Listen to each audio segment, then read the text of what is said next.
Madame, meus sinceros agradecimentos por se oferecer para falar com os arrendatários sobre as questões de drenagem.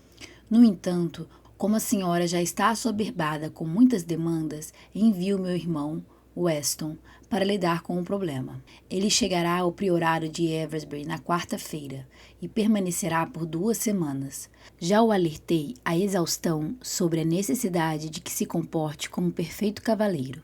Se ele causar qualquer aborrecimento, avise-me, e o problema logo será resolvido. Meu irmão chegará à estação ferroviária de Alton ao meio-dia, de sábado.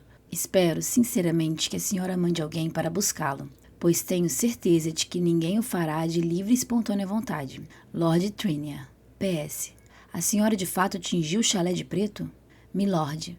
Em meio ao tumulto diário das obras, que fazem mais barulho do que o corpo de tambores do exército, é provável que a presença do seu irmão passe despercebida. Nós o buscaremos na quarta-feira. Lady Trinia. PS. Por que me mandou um chalé tão obviamente inadequado a uma mulher enlutada? Em resposta à carta de Kathleen, foi enviado um telegrama ao posto do correio do vilarejo na manhã da chegada prevista de West. Madame, a senhora não permanecerá de luto para sempre. Lord Trinia. Kathleen abaixou a carta com um sorriso distraído no rosto e se pegou desejando, apenas por um momento, que fosse Devon a chegar a Hampshire no lugar do irmão. Logo, tentou afastar o pensamento absurdo. Lembrou a si mesmo com firmeza como Devon a irritava. Isso sem falar no barulho da instalação do encanamento que a vinha atormentando diariamente, por insistência dele. E não poderia esquecer que Devon a forçara a tirar as cortinas de luto. Embora admitisse para si mesma que todos na casa, incluindo os criados, tiveram grande prazer com os cômodos mais claros e as janelas livres. Não queria ver Devon, de forma alguma. Estava ocupada demais para pensar nele, ou para se perguntar o que o tom de azul escuro e límpido dos olhos dele a fazia lembrar. Vida Bristol, talvez. E já até esquecera da sensação daqueles braços firmes a envolvendo, dos lábios dele sussurrando em seus ouvidos. Eu a peguei, e pelo tremor provocado pelo atrito da barba cerrada na pele dela. Kathleen não pôde deixar de imaginar quais seriam as razões de Devon para mandar o irmão conversar com os arrendatários. Ela convivera pouco com West na visita anterior, mas o que percebera não fora animador. Era um beberrão e provavelmente seria mais um atraso de vida do que uma ajuda. No entanto, não cabia a ela fazer objeções. E como West era o próximo na linha de sucessão do condado, era justo que se familiarizasse com a propriedade. As gêmeas e Ellen ficaram encantadas com a perspectiva da visita de West e fizeram uma lista de atividades para propor a ele. Duvido que ele tenha muito tempo, se é que terá algum, para diversões, alertou Kathleen quando estavam todas sentadas na sala de estar da família fazendo seus bordados. O Sr. Ravenel virá a negócios e os arrendatários precisam da atenção dele muito mais do que nós. Mas Kathleen, disse Cassandra, preocupada, não podemos permitir que ele trabalhe até a exaustão. Kathleen caiu na gargalhada. Querida, duvido que ele tenha trabalhado sequer um dia na vida. Não vamos distraí-lo em sua primeira tentativa. Cavalheiros supostamente não trabalham, não é? Perguntou Cassandra. Não exatamente, admitiu Kathleen. Homens da nobreza costumam se preocupar com a administração de suas terras, ou às vezes se interessam por política. Kathleen parou um pouco e continuou. No entanto, acho que até mesmo um trabalhador plebeu pode ser chamado de cavalheiro, se for honrado e bom. Concordo, afirmou Ellen. Não me incomodaria trabalhar, anunciou Pandora. Eu poderia ser telegrafista, ou até ter minha própria livraria. Você poderia fazer chapéus, sugeriu Cassandra, de forma doce, mas fez uma careta, envesgando os olhos. E ficar louca. Pandora sorriu. As pessoas vão me ver correndo em círculos e balançando os braços, e dirão, ó céus, Pandora hoje é uma galinha. Então lembrarei a todos que você já se comportava assim antes de começar a fazer chapéus. Disse Ellen com serenidade, os olhos cintilando. Pandora riu e se concentrou em sua agulha para consertar um ponto solto. Eu não gostaria de trabalhar se isso me impedisse de fazer exatamente o que eu desejasse. Quando você for dona de uma grande casa, terá responsabilidades que ocuparão a maior parte do seu tempo, comentou Kathleen, achando graça. Então não serei dona de uma grande casa. Morarei com Cassandra quando ela se casar. Ao menos que o marido dela proíba, é claro. Sua tola, esbravejou Cassandra, a irmã gêmea. Eu jamais me casaria com um homem que nos mantivesse separadas.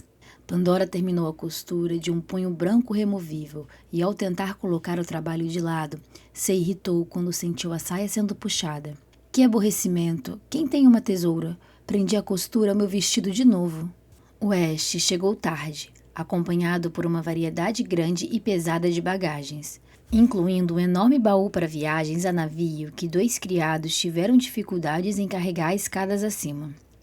Para certa consternação de Catelyn, as irmãs Ravenels o receberam como se ele fosse um herói voltando da guerra. O Ash enfiou a mão em sua bolsa de couro e começou a pegar belos pacotes embrulhados em delicadas camadas de papel e amarrados com fitas, combinando, finas como fios. Ellen percebeu as pequenas etiquetas presas aos embrulhos, cada uma marcada com uma letra hábil e estilizada, e perguntou: "O que significa isso?" O Ash deu um sorriso indulgente.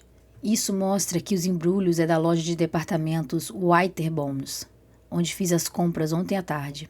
E não poderia visitar minhas priminhas de mãos vazias, não é?" Para mais preocupação ainda de Catelyn, qualquer decoro próprio de uma dama desapareceu imediatamente das meninas. As gêmeas começaram a gritar de prazer e dançar ao redor de Ash, ali mesmo no saguão de entrada. Até mesmo Ellen estava ruborizada e ofegante. "Já basta, meninas", disse Catelyn por fim, tentando conter o desespero. "Não há necessidade de ficar pulando como coelhos." Pandora já começara a rasgar o papel de embrulho de um dos pacotes. "Não destrua o papel", gritou Catelyn. Ela levou os 2 pacotes até Catelyn e ergueu a primeira camada de papel. "Veja só, Catelyn, como é fino e elegante." "Luvas!" exclamou Pandora assim que abriu seu presente. "Ah, vejam, são lindas de morrer." Ela segurou as luvas contra o peito. Eram luvas de criança que iam até o pulso, tingidas de um rosa suave. "Luvas coloridas são a última moda este ano", explicou Ash. "Ao menos foi o que me disse a balconista da loja. Há um par para cada uma de vocês." Ele sorriu diante da nítida desaprovação de Catelyn, um brilho travesso cintilando nos olhos cinzas. "Primas", completou, como se aquilo pudesse justificar presentes tão inadequados. Catelyn estreitou os olhos. "Minhas queridas", falou ela com calma, "por que não abre seus presentes na sala de visitas?" Ainda rindo e tagarelando, as irmãs saíram correndo para a sala de visitas e colocaram os presentes sobre uma mesa de madeira acetinada. Desembrulharam cada pacote com um cuidado minucioso, abrindo os papéis de presente e alisando cada um antes de colocá-lo de fato, formando uma pilha que logo parecia uma enorme espuma de leite fresco. Havia mais luvas nos pacotes, tingidas de delicados tons de violeta e azul claro, doces, leques de papel com estampas douradas e prateadas, romances em livro de poesia, além de frascos de água de flores, um toque perfumado para o rosto, o corpo ou mesmo para os travesseiros. Embora nada daquilo fosse apropriado, a não ser, talvez, os livros, Catelyn não teve coragem de fazer qualquer objeção. As moças já haviam passado muito tempo privadas de pequenos luxos. Theo jamais teria pensado em levar presentes para as irmãs. E, apesar da relativa proximidade da casa da família com Londres, as jovens nunca haviam ido a Winterbourne. Catelyn também não, já que Lady Berwick não gostava da ideia de ficar esbarrando em pessoas dos mais diversos estilos em uma loja grande e cheia. Em vez disso, Lady Berwick frequentava lojas minúsculas e exclusivas, onde as mercadorias eram mantidas fora de vista, em vez de expostas de qualquer modo em cima de balcões. Catelyn lançou olhares furtivos para o Ash, desconcertada ao perceber semelhanças entre ele e o irmão, os mesmos cabelos escuros e uma boa estrutura óssea. Mas a aparência impactante de Devil estava desgastada no irmão, cujas feições eram ruborizadas e arredondadas demais graças à vida desregrada. O Ash andava muito bem vestido. Na verdade, ele estava com uma ostentação excessiva para o gosto de Catelyn, usando um colete de seda bordado e um lenço de pescoço muito chamativo, além de abotoaduras de ouro, enfeitadas com o que parecia ser granadas ou rubis. e no meio do dia o homem já cheirava fortemente a bebida alcoólica. Talvez seja melhor a senhora não me encarar com um desprazer tão óbvio, murmurou Ash para Kathleen em voz baixa, enquanto as 3 irmãs recolhiam os presentes e saíam com eles da sala. As moças ficariam chateadas se percebessem o quanto não gosta de mim. Eu desaprovo, retrucou Kathleen, muito séria, caminhando com ele até a grande escadaria. Não é o mesmo que não gostar. Lady Trinia, até eu me desaprovo. Ele sorriu para ela. Portanto, temos algo em comum. Sr. Ravenel, se o senhor... Podemos nos chamar de primos? Não, Sr. Ravenel. Se vai passar 2 semanas aqui, terá que se comportar como um cavaleiro.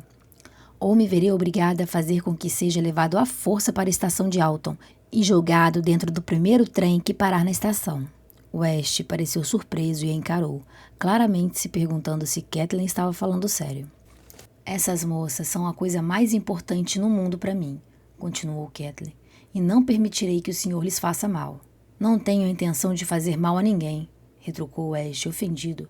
Estou aqui a pedido do conde, para falar com um bando de caipiras sobre as plantações de nabo deles. Assim que essa missão estiver concluída, posso lhe prometer que voltarei para Londres o mais rápido possível. Caipiras? Kathleen respirou fundo, pensando nas famílias dos arrendatários e no modo como trabalhavam. Perseveravam e suportavam as dificuldades do cultivo. Tudo para colocar comida na mesa de um homem como aquele, que os olhava de cima. As famílias que moram aqui são dignas de respeito, conseguiu dizer ela. Gerações de arrendatários construíram esta propriedade e receberam muito pouco em retorno. Entre nos chalés deles, veja as condições em que vivem e compare com suas próprias circunstâncias de vida. Então, talvez, possa se perguntar se o senhor é digno do respeito deles. Santo Deus, murmurou Ash. Meu irmão estava certo. A senhora tem o temperamento de um texugo irritado. Os 2 trocaram olhares de asco e seguiram em direções diferentes. Por sorte, as moças se encarregaram de manter a conversa animada durante o jantar. Apenas Ellen pareceu perceber a tensão pungente entre Kathleen e o Ash, e dirigiu olhares discretos de preocupação a Kathleen. A cada prato, o Ash pedia um novo vinho, obrigando o ajudante de mordomo a pegar garrafas e mais garrafas na adega. Fumejando de raiva diante do desperdício, Kathleen mordeu a língua para evitar fazer qualquer comentário, enquanto ele ia ficando cada vez mais bêbado. No fim da refeição, Kathleen apressou as meninas para que subissem e deixou Ash sozinho à mesa com uma garrafa de vinho do Porto. Na manhã seguinte, ela levantou cedo, vestiu a roupa de montar e foi para o estábulo, como sempre. Com a ajuda do Sr. Bloom, estava treinando a Sadie para que ele não se sobressaltasse diante de determinados objetos. Bloom a acompanhou até o pátio de treinamento, enquanto ela guiava Sadie com um cabresto especial para treino. Kathleen logo se deu conta de como eram valiosos os conselhos de Bloom. Ele não acreditava que restringir fisicamente um cavalo, sobretudo um árabe, fosse o modo certo de ajudá-lo a superar o medo. Isso só destruiria a alma dele, subjugando-o como uma mosca presa em uma teia de aranha, explicou ele, com seu sotaque de Yorkshire. É com a senhora que ele vai aprender a ficar calmo, milady. Vai confiar que o protegerá e que sabe o que é melhor para ele. Seguindo a orientação de Bloom, Kathleen pegou a corda-guia sobre o focinho de Assad e o guiou um passo para frente, depois um passo para trás. Novamente, disse Bloom, aprovando. Para frente e para trás, e de novo. Assad parecia confuso, mas disposto, indo facilmente para frente e para trás, quase como se estivesse aprendendo a dançar. Muito bem, moça, elogiou Bloom, tão envolvido no treinamento que se esqueceu de se dirigir a Kathleen pelo título. Agora a senhora está ocupando todo o pensamento dele, sem deixar espaço para o medo. Ele pausou um chicote na mão esquerda de Kathleen. Isso é para bater na lateral do corpo dele, se for preciso. Parado ao lado de Assad, Bloom começou a abrir um guarda-chuva preto. O cavalo se agitou e relinchou, afastando-se instintivamente do objeto desconhecido. Esse guarda-chuva deixa você um pouco assustado, não é mesmo, rapaz? Ele abriu e fechou o guarda-chuva repetidamente, enquanto dizia a Kathleen: torne a tarefa que quer que ele execute mais importante do que qualquer coisa que o assusta. Kathleen continuou a mover Assad, um passo para frente e outro para trás, distraindo-o do movimento ameaçador do objeto preto que crescia. Quando o cavalo tentou girar o flanco para longe, ela o trouxe de volta ao lugar com um toque do chicote, sem permitir que ele se afastasse do guarda-chuva. Embora fosse nítido que Assad estava inquieto, as orelhas se movendo em todas as direções, o animal fez exatamente o que Kathleen mandou. Seu corpo estava trêmulo por causa da proximidade do guarda-chuva, mas nem assim ele arremeteu para se afastar. Quando Bloom finalmente fechou o guarda-chuva, Kathleen sorriu e deu um tapinha carinhoso no pescoço de Assad, cheia de orgulho. "Bom garoto!" exclamou ela. "Você aprende rápido, hein?" Ela tirou um pedaço de cenoura do bolso da saia e deu ao cavalo. Assad aceitou o presente e mastigou, fazendo bastante barulho. "Da próxima vez, vamos tentar a mesma coisa com você montada nele", começou Bloom, mas foi interrompido por um menino que trabalhava no estábulo, Fred. "Senhor Bloom", chamou o menino, ofegante, subindo correndo na cerca do pátio. "O chefe dos cavalariços me pediu para lhe dizer que o Sr. Ravenel está nos estábulos para pegar sua montaria." "Sim, pedi aos rapazes que selassem o royal." A expressão no rostinho de Fred era de ansiedade. "Há um problema, senhor. O Sr. Ravenel não bebe pouco e não está em bom estado para montar, mas ordenou que levasse o cavalo para ele. O chefe dos cavalariços tentou se opor, mas Sr. Carlow e disse que entregasse o royal ao Sr. Ravenel, porque eles precisam ir para a fazenda de um arredatário." Kathleen estava furiosa e em pânico ao mesmo tempo, ao saber que mais uma vez um Ravenel bêbado tentaria montar. Sem dizer uma palavra, ela passou por cima da cerca do pátio de treinamento. Tamanha sua pressa, agarrou a saia de montaria e saiu correndo na direção dos estábulos, ignorando os chamados de Bloom. Assim que entrou na construção principal, Kathleen viu Ash gesticulando com raiva para o chefe dos cavalariços, John, que desviava o rosto. O administrador das fazendas, Carlow, estava parado ao lado, parecendo impaciente e constrangido. Era um homem corpulento e de meia idade, que morava na cidade. Contratado pela família de Theo havia mais de uma década. Seria dele a tarefa de acompanhar o Ash às fazendas dos arredatários. Bastou um olhar para que Kathleen compreendesse a situação. O Ash estava com o rosto vermelho e suado, os olhos trincados e cambaleava. "Sou eu que julgo a minha capacidade", diz o Ash em um tom agressivo. "Já cavalguei em condições muito piores do que esta, e maldito seja eu se..." "Bom dia, cavaleiros", interrompeu Kathleen, o coração em disparada. A imagem do rosto ferido de Theo surgiu em sua mente, o modo como ele encarava, os olhos como brasas, que foram esfriando enquanto seus últimos dias de vida se esvaíam. Ela piscou com força, afastando a lembrança. O cheiro de álcool invadiu suas narinas, provocando certa náusea. "Lady Trinia", exclamou o administrador, parecendo aliviado. "Talvez a senhora seja capaz de colocar um pouco de bom senso neste cabeça oca." "Com certeza." Sem expressão, ela segurou o braço de Ash, cravando os dedos com força quando percebeu a resistência dele. "Vamos lá fora comigo, Sr. Ravenel." "Milady", disse o administrador, parecendo desconfortável. "Eu estava me referindo ao chefe dos cavalariços." "John, não é cabeça oca aqui", retrucou Kathleen seca. "Quanto a você, Carlow, talvez queira cuidar de suas outras responsabilidades. O Sr. Ravenel ficará indisposto pelo resto do dia." "Sim, milady." "Que diabo está acontecendo?"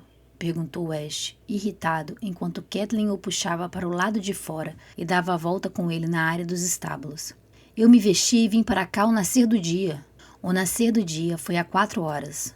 Quando eles chegaram em um lugar relativamente reservado, atrás de um barracão de equipamentos, o Ash desvencilhou o braço e encarou Kathleen com irritação.